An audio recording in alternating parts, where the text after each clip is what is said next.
Número 5. Toucan Whisper, Toucan Sing, in which Antonio recalls their father's challenges and rigorous acceptance of the mute brother Baldo. Baldo was young enough at their father's funeral, but neither cried nor whimpered. Some doubt his grasp on the meaning of loss. Some doubt his grasp on any meaning. Some doubt that he's ever uttered a sound, but Antonio knows better. Baldo knows right from wrong and wants to fit in as long as it fits with what he knows. He speaks with a nod or a gaze, a skewed glance or a sudden turn.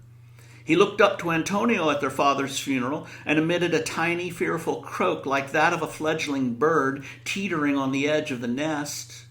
Looking down at life's reward, Antonio put an arm around his little orphan brother for assurance. They would make do. They have done, thanks to Antonio, who tends to their needs and translates as necessary for his brother, who needs help in seeing how things fit.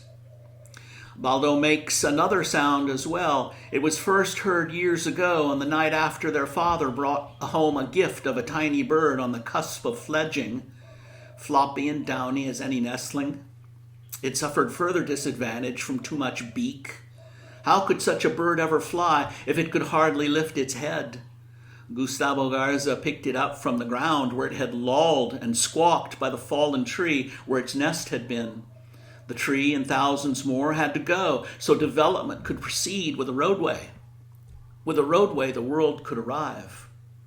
The roadway should have been built sooner with so much beauty for tourists here at hand, including the weather, the water, and languorous sandy beaches.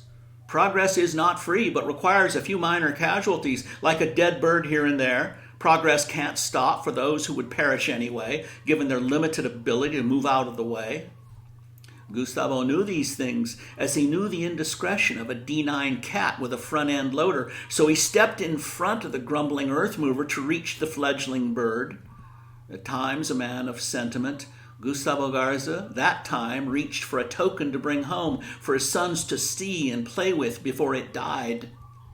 Gustavo picked it up again a few hours later to set it out back for a quiet death under the stars. That's when Baldo barked, which is the second sound we know he can make. From deep within came the startled complaint until the little bird was brought back in. Back inside, Baldo held it, stared at it, cooed in its face, and finally jammed a bean down its throat.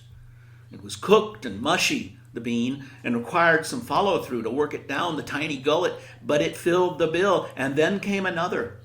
Then they sat and stared at each other.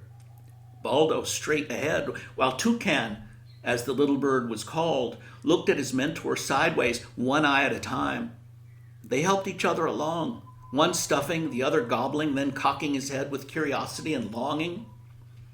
Antonio remembers those days of strange noises from under the table where Toucan lived.